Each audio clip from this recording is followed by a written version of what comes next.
Totally Football Show today. Germany, Champs-Élysées, making the Bundesliga look easy. France, Nice ass. And a three-way on top of the table, Serie A. Freaking's in at Everton and freaking out at Roma with De Rossi's departure. There's Andy Carroll news, Turkey, meet the crying one, and more Barca brilliance in La Liga. It's all coming up in this Totally Football Show. Tuesday the 24th of September, listener. So good to have you with us as we launch into another roundup of a particularly vintage weekend of action across Europe. Just great goals. Great play, great stories. Woo! Hello, Seb Stafford-Bloor. Hello, everybody. Yeah. James Harrison, Julien Laurens, James Horncastle. Listener. Julien Laurens is with us. Hey, Julien Hello, Laurens. Seb. Hello, my Italian knights. Yeah. How am I supposed to call you now? Are you like how do you say OBE in Italian? OBE? Well, James has OMRI as his initials now. What does that stand for? That's Ordine Merito Italiana Repubblica. Oh! Repubblica Italiana. Repubblica Italiana. Stay humble, eh? Stay humble. Exactly. You will forever be my Italian knight. Right. Well done, you. Sir James for some, Sir Plus for others.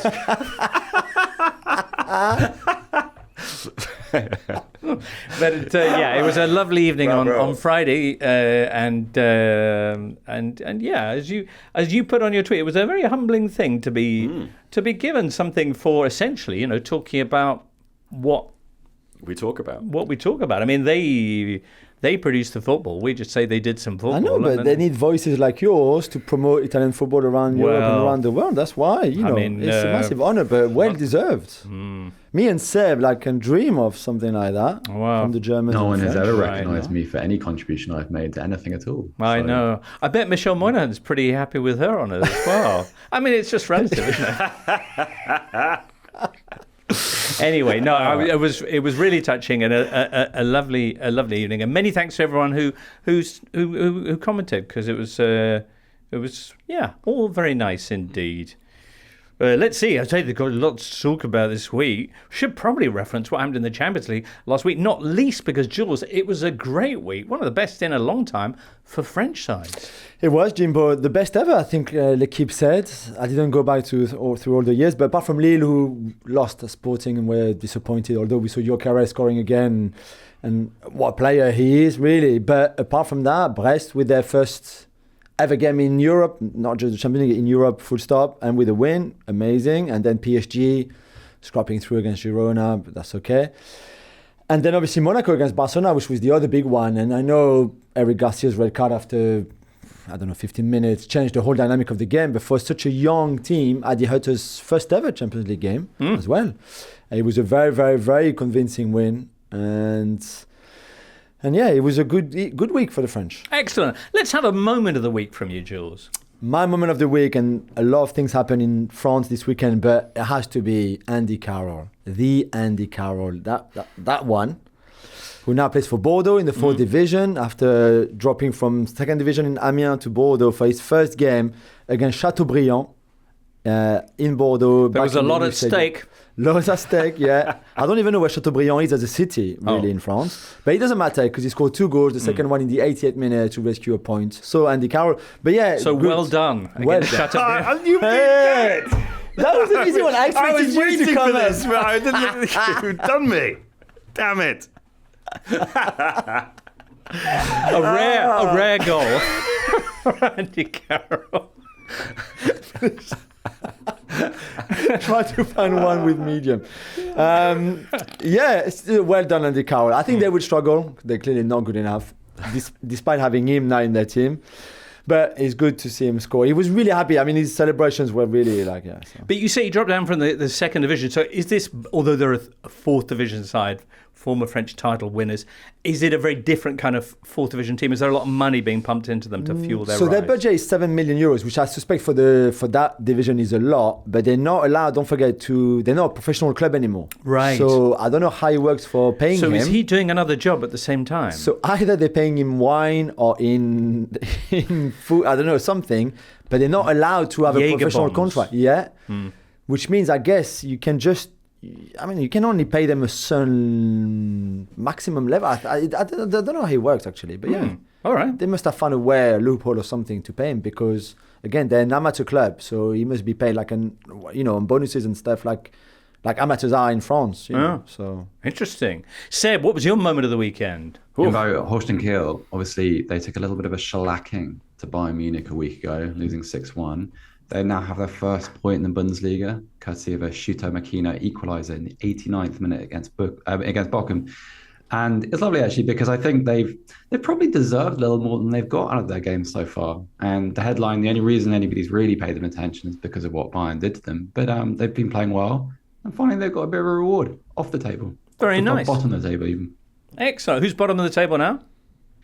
Well, they are still, because after 24 hours, St. Pauli got their own first point and sort of condemned them back to 18th place on goal difference. But let's ignore that. Yeah. For 24 hours, they were 17th. Baby steps. We'll get more Bundesliga talk very shortly. James, your moment of the weekend.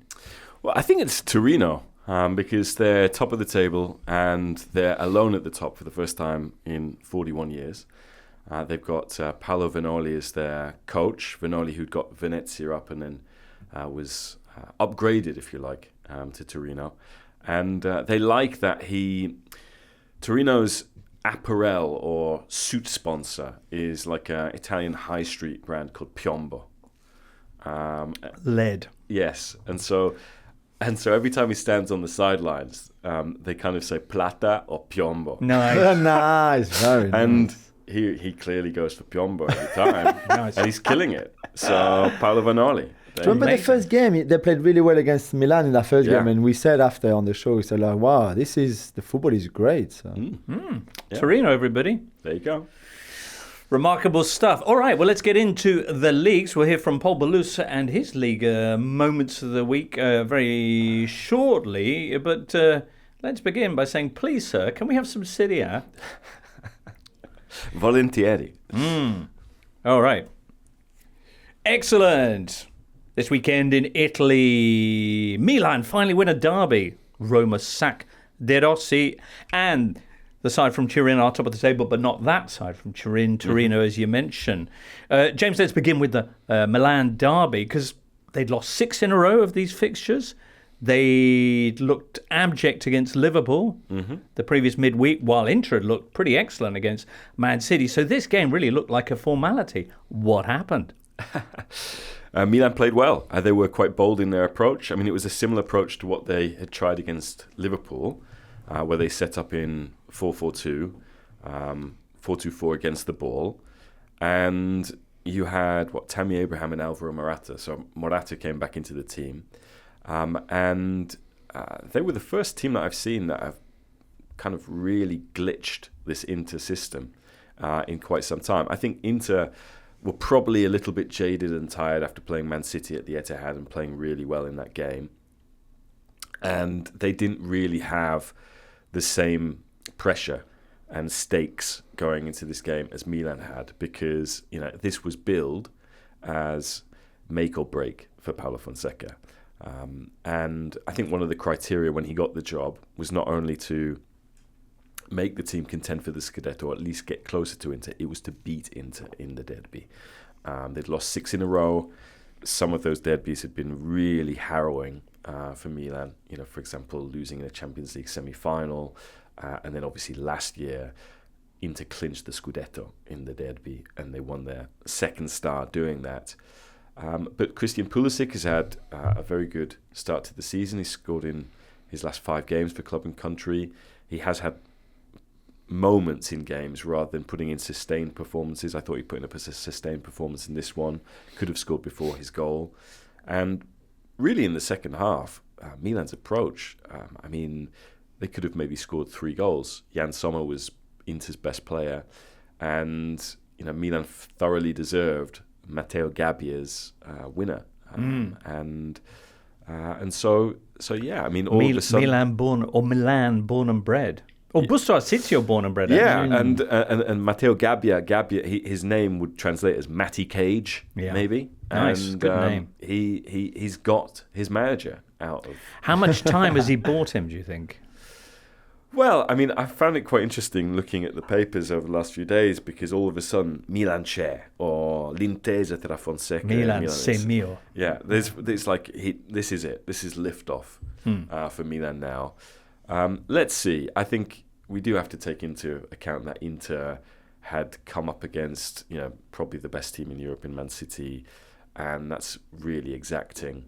And so, I would reserve judgment on Milan just yet, but it's certainly the best way for Paulo Fonseca to respond to the critics and to ease some of the pressure that was on him going into that game. Okay, next Friday, the next Serie A game will be at home to Lecce, who were involved in what a game against Crazy at home stuff. to Parma. They're 2-0 up in the 92nd minute.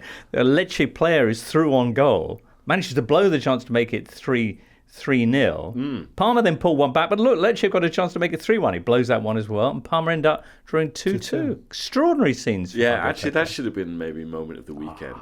That was incredible because that was the late game. Yeah, it was the last game on. Yeah, and I did think, what are Serie A thinking here, scheduling this as the late game, and yet it delivered. You would have put maybe Juventus Napoli. Yes. no, please, Yes. no. With McTomadonna up playing number 10 for Right. Napoli.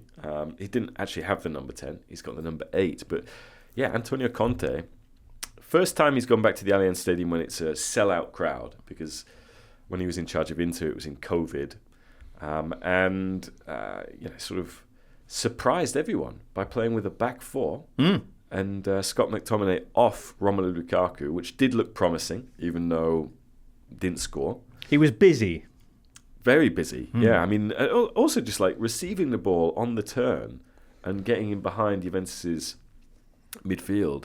Yeah, quite interesting to watch, really, in what was a very tactical game. And I think Napoli probably leave with they left the happier with it because, as Conte said, he'd been working on this new system. And he did have some doubts in his mind as to whether it might glitch, and all of a sudden, Juventus would take advantage of that. Juventus didn't. Juventus didn't really create anything clear cut in that game. How much of an issue in your excellent roundup piece? You kind of posit a post-game press conference in which Thiago Motta peels off the latex mask to reveal that he's actually Allegri underneath, because they're on this incredible run of not scoring goals. That's their third straight 0-0 in the league. First time that has happened actually since way before Allegri, since the days of Trapp, Giovanni Trapattoni back in 92. They're second from bottom for XG in Serie A. They actually scored about half as much as they had last season, under Allegri. So not quite what they were expecting from Thiago Motta. No, he was saying, look, we do everything right until we get into the final third. The flip side is that their defensive record is magnificent. They haven't conceded at all this season in the league, even when they conceded against PSV in the Champions League. That was late. It was late. It was stoppage time, and they were 3-0 up. So it's really hard to score on Juve. But if you look at last year at Bologna, and to be honest, I'd forgotten about this, but more or less at the same stage of the season, they had 3 0-0s in a row. Really? And then it all kind of clicked. What brought it together? Well, I think finally being able to integrate some of their new signings, which is something that he's facing at Juventus now, because he had to wait until the end of the transfer window to get Nico Gonzalez and Teun Koopmeiners. So they're clearly working on the chemistry between those players and Dusan Vlahovic. I think the really interesting thing with Thiago Motta is that wherever he has gone, he has ended up sidelining your kind of orthodox striker. So, for example, at Spezia, that was a guy called Mbale Nzola. At Bologna, more famously, Marko Arnautovic. And that he ended up playing Xerxes. And Xerxes was not nailed on to start when Motta took over. And I think if you watch Xerxes, he's such a silky player who seems to have got Velcro on his boots instead of laces, and plays more like a midfield player who brings others into play, can sort of carry the ball up the pitch. Vlahovic can't do really anything like that. But the problem is that they've spent all this money on midfield players who they're not playing, like Kefren Turam, like Douglas Luiz. And people are beginning to say, maybe you should put some of that on another striker. Right. Okay. So we'll see. Juve were the only one of the 5 Italian sides in the Champions League to actually get a win last midweek. That's 3-1 over PSV. What a goal from Alessandro Del Yildiz, by the way. So there are signs of life there in the Motta project. I guess Yildiz could play a bit like Zirkzee maybe, as a 9 instead of Vlahovic, and have a bit more of a different, like more all-around forward approach than just a pure number 9. Yeah, and I mean, Motta was making this point after the Napoli game. It's like, look, if we can't get in behind and we can't play into their penalty area, we do have players like Yildiz who can score these goals from long distance, and we should have been making more attempts like that. I know this is like a very kind of hot button issue in the Premier League about XG, and no, just have a go, shoot from distance, make it happen. And that's kind of going on in Serie A with Juventus, because they have scored 3 goals in 3 different games, against Verona, against Como, and against PSV. And in all of those games, they've scored these worldies, which are difficult to repeat, but at the same time, they are doing it on a fairly regular basis. So yeah, let's see. I mean, it's maybe they will click as Bologna did. Well, let's finish off from Serie A for now with Roma, who last week felt a little bit out of the blue. This fired manager Daniele De Rossi. The fans extremely unhappy. The team did respond with their first win of the season under their new manager. What's his name? Ivan Juric. Ivan Juric. James, why and what's the latest on a very kind of tumultuous situation in Rome? Yeah, I mean, the Ultras said we're going to go back to our own. The Ultras said we're going to go back to our old ways. What did they mean? Just to be very hostile. And I mean, they're upset because Daniele De Rossi is a club legend. He is more relatable to them than, let's say, Francesco Totti. Totti had this God-given talent. It felt like it was a Martian being put down on Rome, who just happened to play for Roma. Whereas De Rossi, they could see him in the Curva Sud with them, very much kind of an ultra in boots. So they feel like he's been mistreated. And I think the club would counter, look, it's 1 win in 13 games going back to last season, so results-wise, it's not good enough. That's why we're making this decision. But then again, the club gave him a 3-year contract in July. They've spent 100 million. A lot of those signings that they made arrived late in the transfer window, such as Manu Kone. And then even when the deadline day passed, they signed Mats Hummels, Mario Hermoso as well. So he had a lot of work to do with a belatedly assembled team. And they were winless in their first 4 games of the season, but they played creditably away at Juventus in a 0-0. Okay, Juventus can't score against teams, but I think people gave credit for the way De Rossi set up the team. And even his last game against Genoa, they conceded this 96-minute equaliser. But going away to Genoa is difficult. I mean, Inter drop points there. All the top sides struggle when they go there. So it felt like this was a little bit hasty, given you've given this guy a 3-year contract, and you've spent all of this money on players who've only just arrived, and he's yet to really get to work with. And as you mentioned, because it breaks the bond that had been building through Mourinho and De Rossi's appointment with the Ultras, who registered their displeasure in pretty emphatic fashion at the training ground, also with reportedly threats to Roma's CEO, who subsequently resigned over the nobody knows why, I don't think, but the supposition is that it was over the pressure she was facing. Yeah, I mean, it was. It didn't really come as too much as a surprise that she left, because I mean there were ultras who were showing up outside the training ground, getting out of their cars or hanging out of their cars and saying, "Where is she? Where is she?" And then there was graffiti that was appearing in the city as well, which was saying exactly that as well. So yeah, that's not pleasant. And yeah, she resigned on the day of the game. Ivan Juric, who just got the job, basically found out on TV that the person who'd had a big role in appointing him was gone. And even though Roma won, James, and they played pretty well against the league leaders at that time, Udinese. 3-0. The players went under the Curva Sud at the end. The Sud, which had been empty for the first half an hour of the game out of protest, they went under the Sud and they were booed and whistled. So, yeah, difficult environment for Roma going into Thursday's Europa League opener against Athletic Club de Bilbao. Them. All right. We'll hear about how they got on this weekend. Also scored 3. A little bit later when we catch up with Paul Ballus. But when you say the club and what the club did with De Rossi, of course, this is the Friedkins who are poised to finalise their acquisition of Everton. They put out a statement saying, "We remain active investors in the sports industry. We love the beautiful game." So there's that. The multi-club symbiosis will only help Roma, say the Friedkins. Each club in our portfolio operates independently.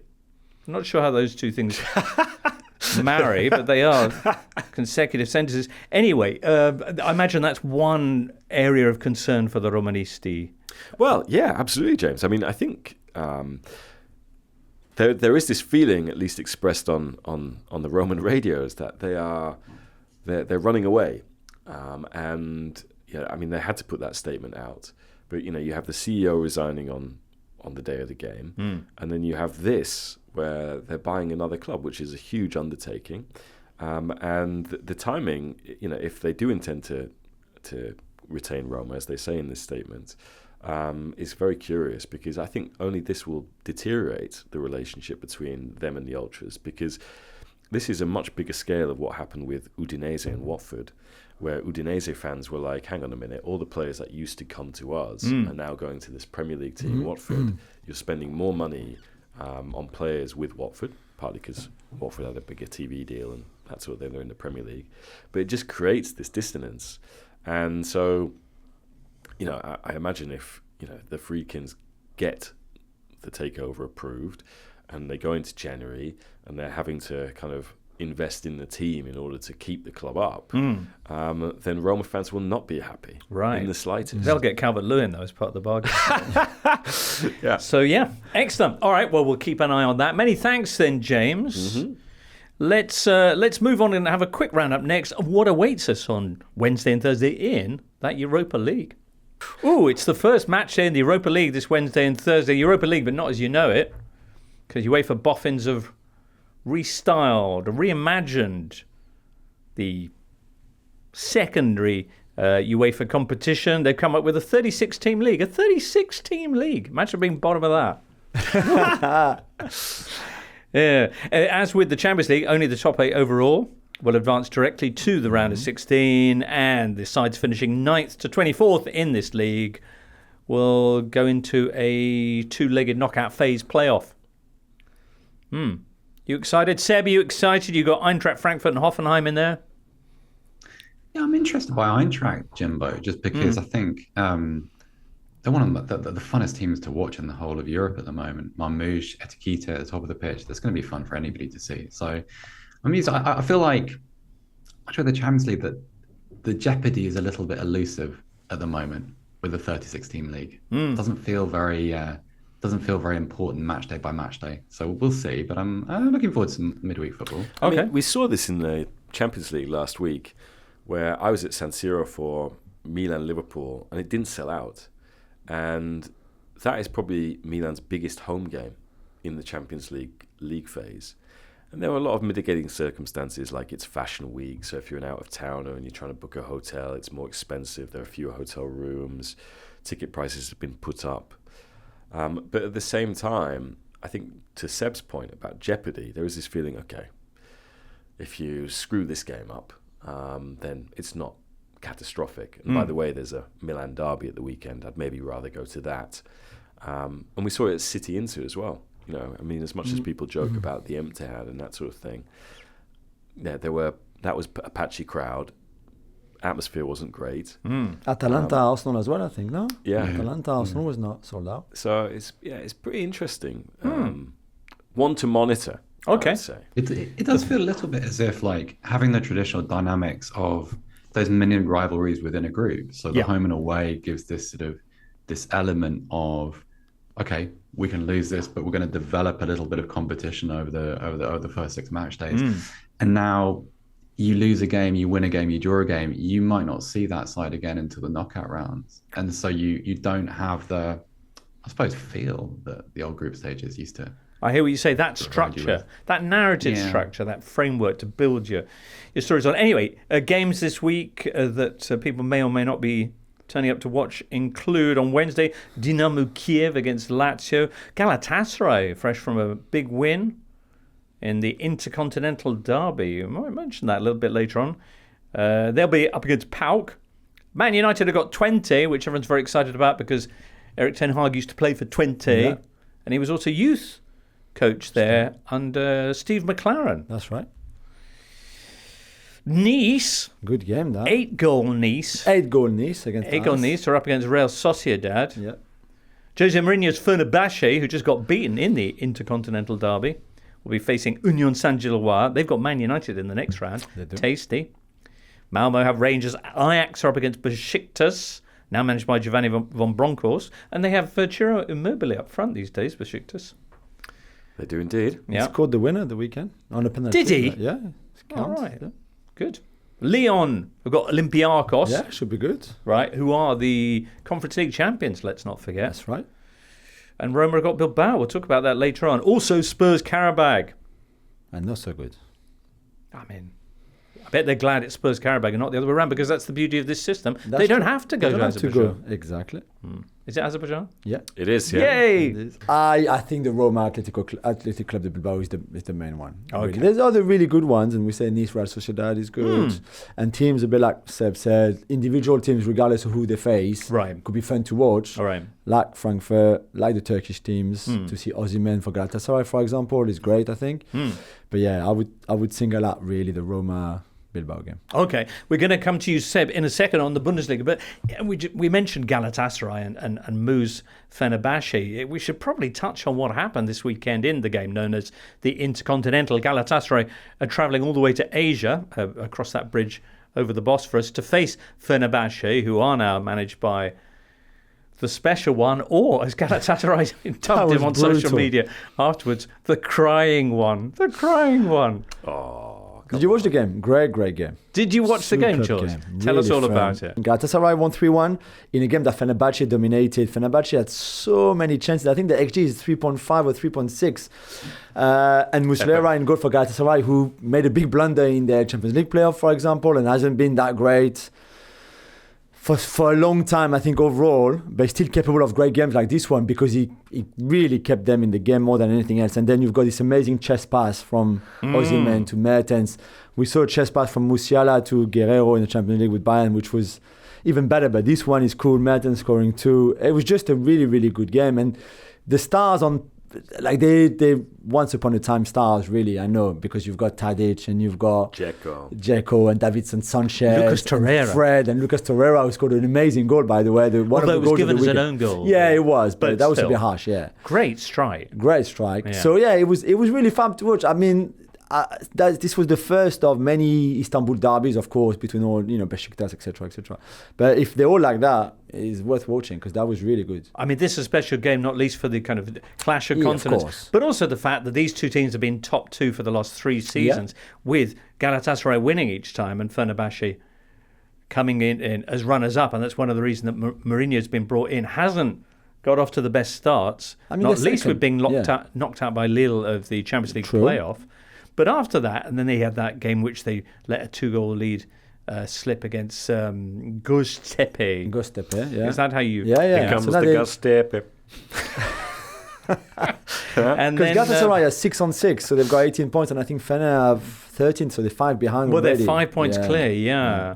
And this game ended their 32-match unbeaten streak in the Super League, I read. Yeah. Jose Mourinho was so worked up by the time the final whistle blew that he left without doing a post-game press conference. Galatasaray, as we mentioned, didn't neglect their media duties with that tweet on their Turkish social media account saying the crying one. And they had various ones on their English language one as well, calling Okan Buruk the winning one. And it's a bit milder. But anyway, wow. What a potential title race that could be if Fenerbahce do click. Very good. Alrighty, let's hear about Bundesliga next. Seb, Stafford-Bloor. Bayern being Bayern this weekend, Dortmund being Dortmund, and Bayern being, once again, pretty brilliant. Let's start if you will, in Bavaria, where they're having an Oktoberfest and a half. Early. Actually, it's not October, is it? Where they're having their Oktoberfest early. Yeah, the Leverkusen is on. It's interesting, actually, because it does feel as if, as well as Bayern have played, and as fluid as they've been in attack and fun as they've been to watch, it does feel as if things are a little bit premature, because after the Werder Bremen game, Ole Werner, Bremen coach, said there were kind of Guardiola aspects to the way that Bayern played in terms of how Bremen found themselves locked in their own half and the amount of pressure they faced during their 5-0 defeat. And the media have kind of picked up on that and have kind of trying to celebrate different elements of Bayern's game under company, which remind them of Guardiola. And I don't know whether it's a sort of a media trick on itself to try and convince themselves that this is the beginning of a new era. But yeah, it's an interesting time, especially because we're now 5 days away from Bayern playing Leverkusen in Munich. Bayern, who 100% record, Leverkusen, who we'll get on to. I think the headlines are same old Leverkusen winning in 95th minute again. A little bit shaky though, Jimbo. A little bit shaky. Okay, before we get on to Leverkusen, we need to touch a little bit more on Bayern's 5-0 victory away at Werder Bremen, a team that they'd lost to 1-0 last time they met in the bad old days. But we need to talk about Michael Olise's performance and the way that he's hit the ground running in the Bundesliga. Yeah, I think the interesting thing here is that Olise's obviously changed play styles. He's come from a system at Palace where predominantly he was used as a counter-attacking piece, as a very dynamic player. And at Bayern, typically he's been used off the right side, but at a slower pace. So he's receiving the ball quite often from a standing start. He's being asked to create with players ahead of him rather than in breaking situations. And he's been fantastic. And it's been fun to watch because I think because he's come from Palace rather than United, Liverpool, Chelsea, one of the clubs which kind of exists in the spotlight for German fans, people didn't really know an awful lot about him. He was teased during the Olympics, during his great performances for France, Thierry Henry's France, of course, but they've seen him develop this quick chemistry with particularly Harry Kane. His little combinations with Kane are a delight. And sort of week by week, what you get is a fan base who are thinking, for 50 million euros, we might have got a bargain. Because there's a lot that he's showing himself capable of doing in the build-up, in the goal-scoring parts of the game. He's been a threat in the air, which I don't think anybody that watched him in the Premier League would have been expecting either. But also, if you go back to his unveiling and the kind of the fun that social media had with what was obviously quite a nervous player in a very big media environment. He had his press conference where he was asked, what do you think about life here? And I forget exactly what he said, but it was a young guy feeling kind of the occasion a little bit. It was like, it's great. And I think that set a little bit of an expectation around it's the stage too big for him. It's the light's too bright. He's come out. He's been absolutely fantastic. Arguably Bayern's best player so far this season. He was Kicker's Player of the Week across the league. That came out on Sunday and deserved to be. He's been a revelation. Excellent. Four goals in 2 matches. He had 2 goals and 2 assists, I think, in this 5-0 win. All right, then, Bayer Leverkusen, once again, doing one of their trademark come-from-behind victories, 4-3 at home to Wolfsburg, twice coming back from a goal down. And Victor Boniface, who's been pretty excellent too, with the decisive goal in the 93rd minute. But Leverkusen's game's a little bit too exciting for you, Seb. Yeah, a little bit. Victor Boniface got the winner, kept his shorts on this time. So that was good for everybody involved.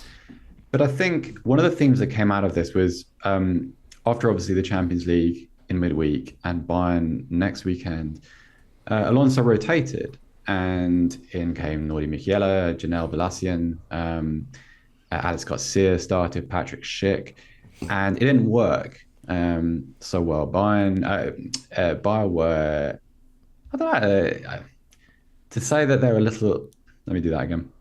And it didn't work. Whether it was kind of leftover fatigue or a lack of chemistry, I'm not sure. But one of the features from last season was you were able to, Alonso was able to depend on these fringe players to come in, drop immediately into the first team and give winning contributions, be decisive off the bench or either from the start. And that allowed the freshness to survive across the course of the season. At the end of this, where you're right, they went 1-0 down, 2-1 in front, 2-3, 3-all, 4-3 in the 95th minute. Alonso said, yeah, I mean, I'm going to keep rotating, but clearly things were not quite right. Granit Xhaka was asked more or less the same question because Michele made a bad mistake. Balassian didn't have a good game. Garcia was shaky. So he was asked about these individual performances. He said, no, it's not about individual mistakes. The team as a whole didn't play well enough. Our intensity is not there.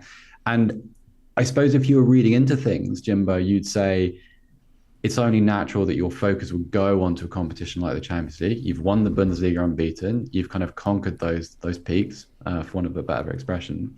And so this is revisiting the great challenge for Leverkusen this season, which is to maintain that intensity and that otherworldly rhythm that they managed to maintain last season across 3 competitions again, which looks a bit of an ask at the moment because they weren't good. And also, I think in the Bundesliga as a whole, only Augsburg, Hoffenheim and Kiel have conceded more goals. For all that, they are second in the league, 3 points behind Bayern.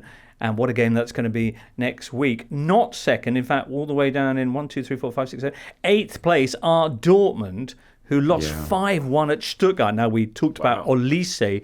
We should talk about his French Olympic teammate, who was all over this game. Yeah. Enzo Mio. Incredible.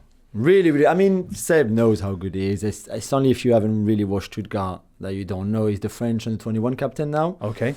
And deservedly so. And I think it's just a matter of time for me before he goes to a bigger club. No offense to Stuttgart, but I expect he's the next one in line to leave, like Ito and Anton and Guirassy have done last summer, really, because I think he's really that good and still so young. All right. Very Dortmund to do this kind of thing, to have a collapse like this. As I said, but how big must this have been for Stuttgart, a side who were runners-up last season, then lost their main striker and both central defenders? 2 of those players to Dortmund, who they face this weekend. Yeah, I mean, that's the context. Obviously, they lost Anton and Guirassy, and there was an energy about Stuttgart. Jules has mentioned Milo, who was wonderful. He's been playing at a high level for quite a long time now. But there was a level that Stuttgart reached, which was clearly provoked by what happened over the summer. I think what's interesting is, I mean, further context, that this Stuttgart team, I think their wage bill is about 1/3 of what Dortmund spend.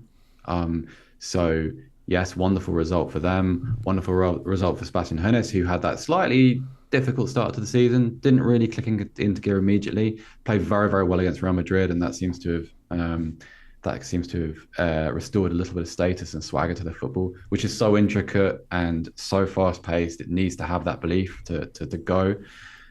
The other side of the coin, Jimbo, is this was damaging for Nur Sahin because when he came in, it wasn't really a fresh break with Edin Terzic. He was part of Edin Terzic's staff. He kind of got promoted into the vacancy. And the response to this has been, well, the defense looks worse. At best, it's the same. It's leaky. They looked utterly baffled by Stuttgart's football all afternoon. They're completely incapable of tracking any runners, being able to protect their own penalty box, being able to deal with the movement of particularly Dennis Undav, who was great. Demirovic was excellent as well. It's really, really early, but you cannot, if you're Dortmund, you cannot be losing 5-1 to Stuttgart. And also, if there are still doubts about whether your change in direction is pronounced enough, this is a difficult loss to take. And they've got Bochum on Friday night. I'm going to go to that game. It'll be very, very interesting to see what kind of reception the Westfalenstadion gives this team, because that was nowhere near good enough. It was at times chaotic. It's probably the kindest word. Really bad. Excellent. Perhaps we'll hear some of that as we move on to Ligue next. Thank you, Seb Stafford-Bloor. That's right, listener. Liga. Woohoo! Woohoo! Wow, so much we could talk about today. We've done our Ligue 4 chat early on. Yeah. Is that what it's called? Ligue 4, where Andy Carroll's No, playing? it's called the National 2. Yeah. Oh. They've changed. They keep changing the names really? of the third. Yeah. Now they're thinking about doing a third professional division, Okay. which would be the Ligue 3, Oui. as in, yeah, instead of the National, Just so they can pay Andy Carroll. if he goes up. Now, let's talk about Ligue 1 for now, where you've got 3 teams level on top. Yeah, Monaco, yeah. Paris Saint-Germain, who dropped points for the first time this season, this weekend, and Marseille. Roberto De Zerbi's Marseille, who faced arguably their biggest test so far this season. That's right. Away at Lyon, went a man down After 5 minutes. and still managed to come away with a comeback 3-2 win. Yeah. Extraordinary, George. One of the best games of the weekend for sure. I mean, we had a special Sunday, to be fair, between City, Arsenal, the Milan derby, where we saw in Germany on Sunday too, like Stuttgart, Dortmund, The crying one. Leverkusen. The crying crying one. one. The crying one was Saturday. and then this Olympico, and we've said Olympico historically are quite fun to watch usually, but this was something else, really something else, because you said first to see a red card after 5 minutes for 2 yellows.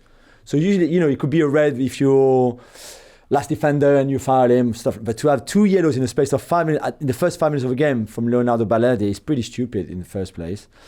And then you think, okay, there's no way Marseille playing overall in 90 minutes with 10 men away in Lyon against a Lyon team that was pretty much in good form, probably even slightly favourite going into the game. You see, this is not possible. And Lyon had so many chances and so many chances. And they took the lead. Quite logically, although like I said, missed a penalty that Rulli saved, and then after you say, okay, now they're in the lead, Marseille won't be able to come back. It's just not possible. But De Zerbi changed a few things straight after the red card, and then again at halftime, bringing players that we thought were not even in the Marseille squad anymore, like Lirola, like Garcia, and all Paul Lirola. I know, Paul Lirola. Well, everybody did, even I think Marseille fans. He was only there because of a few injuries and suspension. Rabiot wasn't there, for example. Cornelius was suspended. That's the only reason why Lirola made the bench. Same with Ulises Garcia. And they came on, they both scored. And De Zerbi, to be fair, was bored in his tactical decisions and substitutions down to 10 men for all that time. So Marseille scored twice in the second half to make it 2-1. And we think, wow, they're going to win this game. But then Ryan Cherki, who also came on for Lyon, scored this lovely kind of back heel to make it 2-2 in the 93rd minute. We said, okay, it's a draw. It's probably a bit tough for Marseille, but makes sense for Lyon. And no, because after that, literally on the restart, Jonathan Rowe, ex-Norwich player, Right. championship player, who signed for Marseille in the summer, scored this wonderful goal to make it 3-2 for the most maybe famous win that Marseille will ever get away at Lyon, or probably anywhere else in their history. Yeah, the English player that you weren't expecting, Jonathan Rowe. Incredible. And De Zerbi really insisted to sign him. Go on, what's the joke? I'm glad it went in and not in rosette.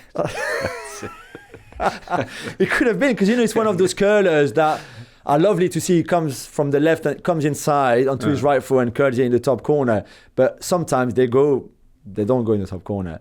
But De Zerbi really liked him, Pablo Longoria as well.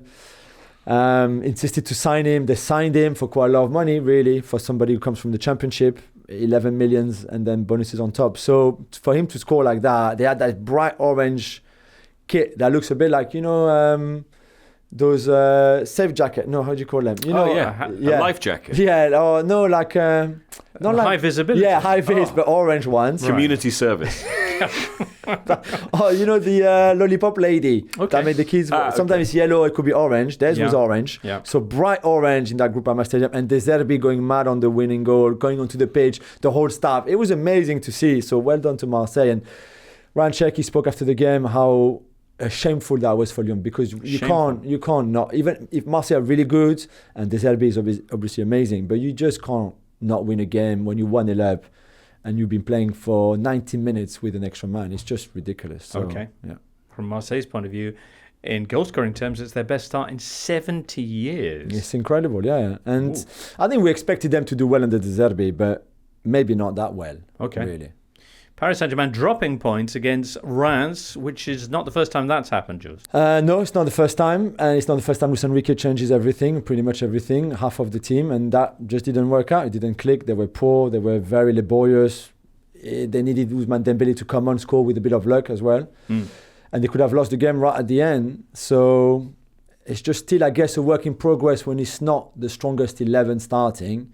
And Luis Enrique seems to want to rotate a lot. I'm just not sure how predictive that is. Okay, particularly against Reims, against whom they've now drawn 4 of their last 5 meetings. Ousmane Dembele, though, is he now consistent? Well, it looks like it. Certainly so far. It might change with him. You never know. Okay. But yeah, that's another goal for him. And really he came on and added something massive. Barcola was very disappointing again. And it's like 3 games in a row now where the tricks just don't work.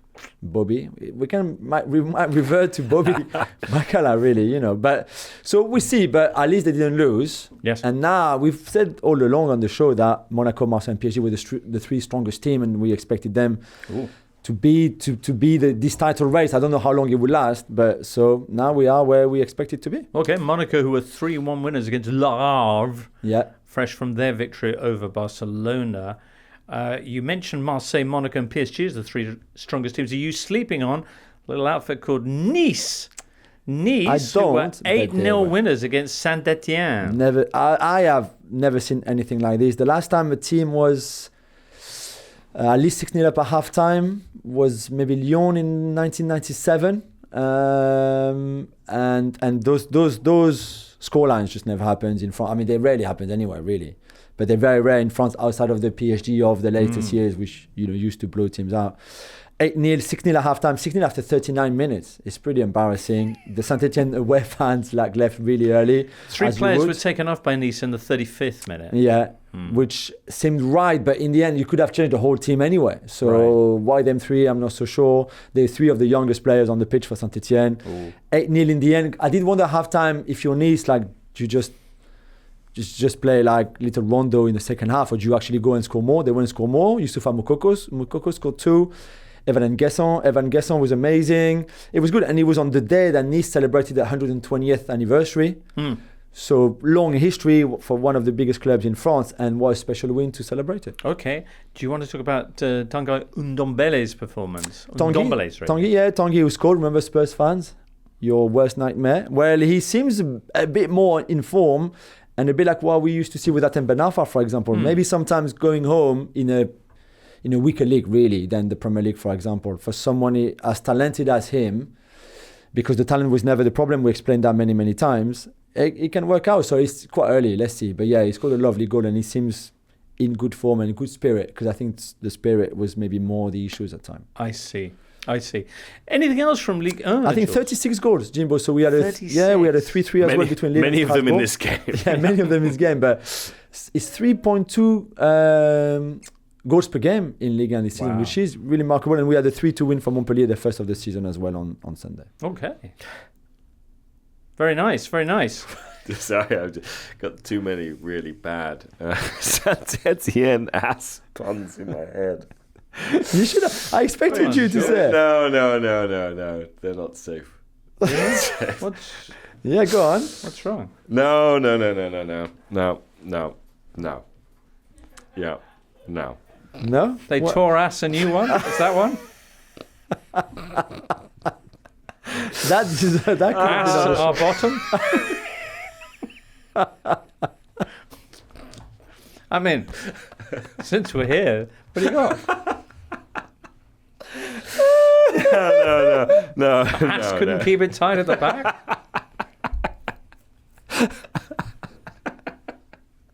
They went behind? Really early as well. Really early behind. Yeah. Anyway, all right. Very good. Next up, we're going to round off our European roundup with Paul Ballus and La Liga. So I think I need to just redo this again. Holy roller. Paul Ballus, thank you so much for joining us. What do we got this weekend in La Liga? Real Madrid, 4-1 winners against Espanyol, although not without the odd hiccup. Atletico, their neighbours, dropping points, but Conor Gallagher getting his second goal in 2 games. And Barcelona make it 6 wins from 6 with a 5-1 win away at Villarreal. Paul, let's begin with Barca. Paul Ballus. Paul, thank you so much for being with us today. It's a pleasure. How are you? Very good, thank you. We're going to start with Barcelona up with 6 wins now from 6. A 5-1 win at Villarreal.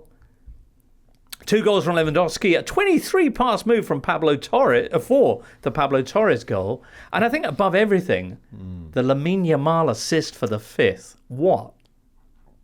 That was the moment that I had in my head if you had asked me about my moment of the week, because that was my moment. I was like sitting at the edge of the sofa and I was like, no, he's not going to do that. As soon as I saw like him starting the motion to sort of do that kick of the ball, and he just did that, like on the left side of his boot, just across the whole pitch. It was amazing. I mean, it was a pass that would be in the best pass compilations of Juan Román Riquelme or Kevin De Bruyne in their careers. Quaresma as well. I was going to say, was it a Trivela?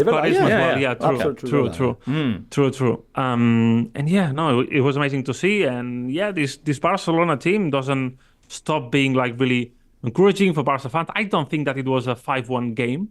I don't think that it was that one-sided. But Barcelona were just clinical up front, and the fact that they are all hard, that they give everything, the way that they press in the last stages of the game, it's something that is really encouraging to fans. Now Rafinha has turned into prime Ronaldinho for Barcelona, which is really good to see. So yeah, everything is going well for Barcelona in a game that they rotated a lot. I think that they ended up with a defensive backline that was Héctor Fort, Jules Koundé, Pau Cubarsí, and Gerard Martin. Like 3 guys that should be in the Barca B team were playing in Villarreal, which is quite mad. Barcelona looking brilliant, unless they're playing Ligue 1 sides, of course. Exactly. The 1-0 defeat to Monaco, conditioned perhaps by the early red card. Oh, sorry, the 2-1 defeat to Monaco, conditioned perhaps by the early red card for sure. Garcia. But the other loss that Hansi Flick has suffered at Barca is that of his goalkeeper in this weekend's game. Ter Stegen out for how long, Paul, and what are they going to do? Yeah, that is a huge loss. Speaking to people of the club, they tell you that the guidance should be from 8 months. Wow. Yeah, he's basically had a severe injury in his knee. And what they're going to do, it's what Barcelona are discussing at the minute. There's a meeting in paper. It is going to happen on Tuesday, so basically today, at the moment that we are recording this podcast. On whether what they should do. There's 2 ways here. If Barcelona want to sign anyone now, it has to be a free agent. But the list of names in the free agent list is not amazing. It's not really encouraging for fans. There's the like of Keylor Navas, former Real Madrid player. I think that Loris Karius has been mentioned in local media as well. Yeah. Maybe they should call like Szczesny, because Szczesny's retired. Yeah. And Like, say, come on, Szczes. Like the hair at Fiorentina, no? Yeah, he's not retired for a while. I don't think De Gea ever retired though, did he, Paul? He was just sort of gaming, waiting. And he was taking a gap year maybe. No, but he didn't retire. He didn't retire. In the case of Szczesny, maybe they can use Lewandowski as the mediator in there. I don't really know. Yeah. So then, if they don't decide to sign a goalkeeper now, what they will do is to wait until January. Just give the start to Iñaki Peña, who is the backup goalkeeper and who's going to start in the next coming games. See how he develops, and if they need to act, they are going to do something in December, January. Which, of course, we can expect a bit of the salary mess that there's always with Barcelona. But there's a caveat here that La Liga will allow Barcelona to spend the 80% of Ter Stegen's salary on a new player because it's a long-term injury, so that's allowed in La Liga's rules. So, yeah, that's the 2 options that Barcelona have here. All right, well, in the meantime, they remain 4 points clear at the top of La Liga. Real, who went behind at home to Espanyol after that kind of bizarre own goal, ball bouncing it off Thibaut Courtois' foot. Weird stat, they come roaring back. It ends up 4-1, as I say. Weird stat, though. They've scored 17 goals in all competitions this season, Real Madrid. 16 of them have come in the second half of matches. Does that mean something? And if so, what?